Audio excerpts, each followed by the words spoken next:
What's up, ladies and gentlemen, boys and girls, children of all ages?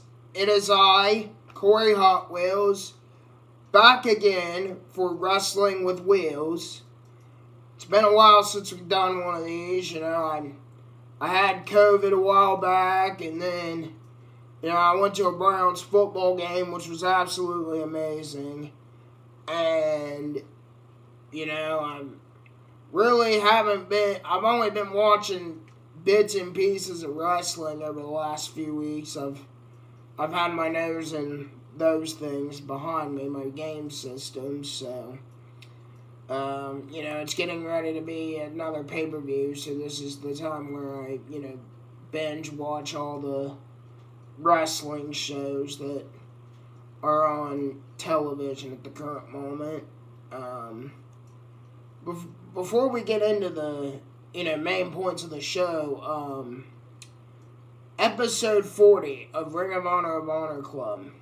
I wanted to shout out a match that I watched. I just watched that episode earlier today, as a matter of fact. And I want to give a shout out to Gringo Loco and Commander. They had a match to determine who would be in the 6-way survival of the fittest match at Final Battle for the vacant Ring of Honor TV title. Because I can't remember if it was on an episode of Rampage or Collision. Samoa Joe vacated the ROH TV title in order to go after the AEW World title. And whenever Gringo Loco and Commander get into the ring, it is something special. And these two guys did not disappoint. They literally tore the house down. I mean, Ring of Honor, ever since, Tony Khan got it, in my opinion, has had some absolute banger matches. I spoke highly one time of the Fight Without Honor tag match between the Kingdom and Action Andrade and Darius Martin. But I think this match was better than that match, in my opinion. I mean, these guys threw everything they had at each other, and one of the damnedest things I seen was when Gringo Loco did a inverted Spanish fly to Commander off the top rope. I'm like, what these two guys could do in the ring is absolutely phenomenal. So, shout out to, Tony Khan for booking that match. Shout out to Gringo Loco and Commander for putting on on one of the best matches of the year, in my opinion. And, thank you guys for going out there and entertaining us fans. I mean, guys, if you don't have Honor Club and watching Ring of Honor, it's only $9.99 a month. I mean, they have had some pretty amazing stories on there. Another one that's noteworthy that I've been following is the Ember Moon and Billy Stark's story, or Athena, excuse me. I called her by her WWE name, but,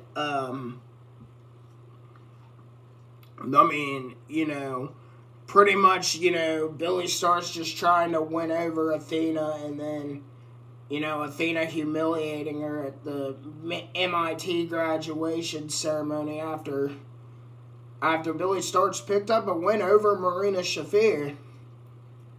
And, Billy finally had enough, and then she went to Tony Khan and said, I want an ROH women's title match at Final Battle, and Tony Khan was like, say less, you got it. So, I'm really looking forward to Final Battle. It will be streamed exclusively on Honor Club, so if you do have Honor Club, you will be able to watch this show. It is December 15th, and I believe it starts at 8 p.m., so I'm really, really looking forward to that one. That'll be the first ROH pay-per-view I've ever seen. So I'm really excited to check that one out. But anyway, guys, let's get into the topic of today. So we'll start with AEW. This shows how a little behind I am. we have AEW Full Gear. We have the results. I literally copy and pasted this chart from Wikipedia. So to whoever put that on Wikipedia, thank you. So we got like all the matches here, and we even got how long each match went. So on the pre-show, we had Eddie Kingston. He defeated Jay Lethal. He retained his ROH title, and that match went 10 minutes and 55 seconds. We had Claudio Castagnoli. He defeated Buddy Matthews by submission, and that went 10 minutes and 30 seconds. I'm sure that was a hell of a match. You know, two really amazing wrestlers right there. And MJF and Samoa Joe, who filled in for the injured Adam Cole, they defeated the Guns, Austin and Colton, by submission to retain the ROH World Tag Titles. That match went 9 minutes and 25 seconds. And then the first match of the night, we had Sting, Darby Allin, and Adam Copeland. Still feels weird to call him that. With Ric Flair in their corner, they defeated the Patriarchy with Christian Cage, Luchasaurus, and Nick Wayne. And that match went 15 minutes and 10 seconds. I did see the video of the entrance of Adam Copeland, Sting, and Darby Allin, so that was pretty cool. You know, I mean, see, like, you know, two guys from our past, and, you know, guy that's gonna, I believe, dominate the wrestling industry for years to come, and Darby Allin. So that was pretty cool. So Orange Cassidy, who was accompanied by Hook, defeated Jon Moxley, who was accompanied by Wheeler Yuta, for the international title, and that match went 12 minutes and 5 seconds. I'm actually kind of surprised. I kind of thought Jon Moxley would win. I mean, I'm glad Orange Cassidy won, because I'm a big fan of Orange Cassidy personally.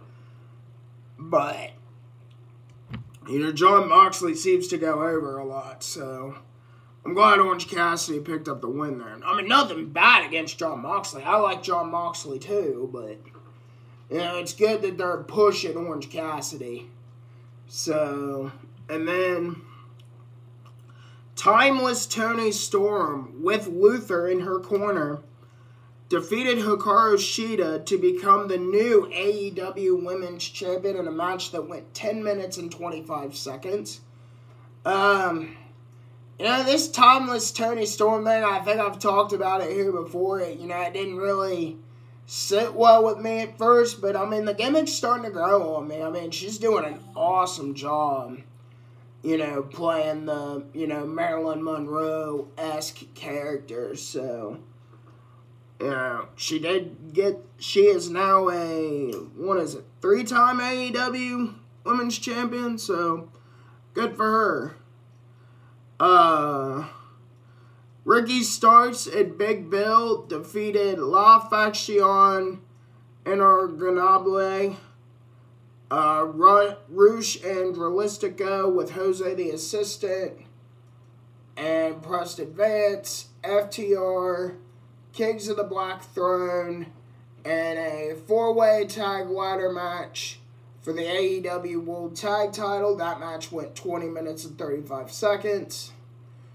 Julia Hart defeated Chris Statlander and Sky Blue to become the new AEW TBS champion in a match that went 11 minutes and 20 seconds. And I like what they're doing with Julia Hart. You know, she went from this little innocent cheerleader-esque character to, you know, this dark, you know, mythical character with the House of Black. So I'm glad she's getting a push, you know, with that character, because she's been doing really, really well with that character, in my opinion. And then Swerve Strickland with Prince Nana defeated Hangman Adam Page by knockout in a Texas death match that went 29 minutes and 55 seconds. So, I mean, 5 seconds away from being a full half hour. And, you know, I kind of thought Hangman would win this, personally, because, you know, where, you know, Swerve went into his house, and, you know, Hangman would have got revenge for his family, but I think they're really pushing Swerve, and, you know, I think WWE, like, really messed the ball up with him. So, you know, Swerve's talented, man. It'd be cool if it's Hit Row guys, you know, because where Top Dollar just got released, you know, they'd bring the rest of them over in AEW, and he would have them. I mean, I'd love to see what they would do under the AEW umbrella. You know, the Hit Row. And then the Golden Jets, Chris Jericho, and Kenny Omega, they defeated the Young Bucks in a match that went 20 minutes and 45 seconds. And since the Golden Jets won, they get the AEW World title shot that the Young Bucks had won previously. But had the Bucks would have won, the Golden Jets would have had to disband as a tag team. But I really like this Golden Jets team of Chris Jericho and Kenny Omega. I mean, these two guys, like, literally tore the house down in Japan. You know, and they've had some great matches on AEW, and now they're a team. So I'm really interested to see what these two guys do. And I love the build-up to this match, too, you know. The Bucks reminding Kenny that, you know, Chris Jericho, like, attacked their dad, and, like, why is Kenny teaming with Chris? And, you know, I thought the build-up was pretty cool. And in the main event, MJF, with Adam Cole in his corner, defeated Jay White, who had the Gun Club in his corner, to retain the AEW World title in a match that went 29 minutes and 45 seconds. I figured MJF would get the dub here. You know, because I think Tony Khan's trying to keep him. So, and I mean, MJF has been doing incredible work as a face. I didn't think he'd be able to do it, but man, he still could do a face and still, you know, play that douchebag-esque character that he's, you know, done really, really well with. And, you know, MJF's somebody I've taken notes from, you know, ever since, you know, I've started in the business, you know, with the C.T. Berry character. So, yeah, I mean, MJF is somebody who I've taken a lot of notes from, and he's somebody I really, really like. I still need to get a Better Than You Baby t-shirt. So, but, switching gears, let's talk about WWE. Team Bianca defeated Damage Control inside War Games. I know it was predicted that, you know, the rest of Damage Control would turn on Bayley in this match, but, you know, since Bayley took the pin, you know, if you watched SmackDown last week, you know, they were all kind of, you know, mad at Bayley, so, you know, I think the seeds are turning, because it's rumored that we're going to have a Japanese faction between Asuka, Kairi Sane, and Io Sky, which I think would be really cool. So I think, you know, that did plant the seeds for that to happen. Gunther defeated The Miz to retain his IC title. Santos Escobar defeated Dragon Lee. He was supposed to face Carlito, but an attack on the SmackDown before Survivor Series, Carlito was injured, could not compete, so Dragon Lee took his place. And then we had Team Cody defeat Judgment Day inside War Games, and in that match, I think we got the new #1 RKO when they threw JD McDonough to Randy, and Randy Orton just RKO'd him, so that'll probably be at the top list of the RKOs now, which is cool. I mean, it was an absolutely amazing RKO, and it was great to see Randy Orton back. And the thing that, you know, everybody had said was coming, but I didn't believe it. I never thought in my lifetime it would happen, but ladies and gentlemen, it did. CM Punk returned to WWE after 10 years of being away. And he is back, and he will be on SmackDown this Friday. It said he will not be on Raw tonight. He will be on SmackDown this Friday. And speaking of SmackDown, the returning Randy Orton has signed with SmackDown. So, toward the end of the show, it was a bidding war between Nick Aldis and Adam Pearce on who would get Randy Orton. And the Bloodline came out to attack Randy Orton, and LA Knight helped him to fend the Bloodline off.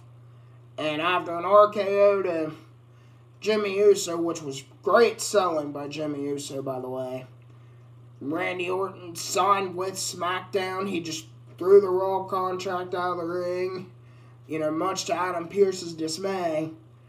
And he, you know, signed with SmackDown. But, you know, when Nick Aldis came in the ring to raise his hand, Randy Orton did Randy Orton things and laid out Nick Aldis. So I'm sure that will not go unpunished.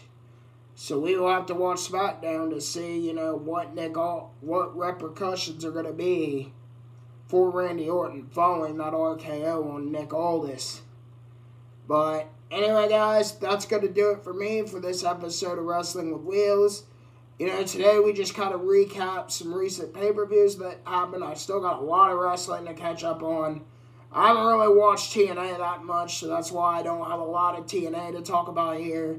So maybe, you know, once I catch up on all that, I could do a video, you know, just, you know, explaining what's going on in TNA at the current moment. So, hopefully you guys enjoyed, you know, me coming back. I do have a couple other videos planned that are not wrestling related that I'm really, really excited to make.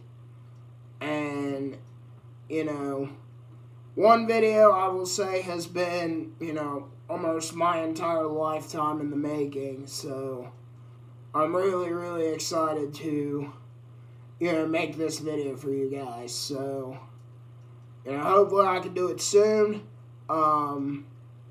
You know, I just gotta, you know, make sure I have the money to complete a collection I've been, you know, wanting to complete since I've been a little kid. And, you know, I've you know, obviously I've gotten older, so, you know, I didn't do it, but, you know, ever since, you know, I got my own place and I've been able to set these little things up, you know, I decided, I'm like, you know what, I want to complete this collection. So I'm really close to working on it. So hopefully that can be done soon. And until next time, guys, I will see you in the next video.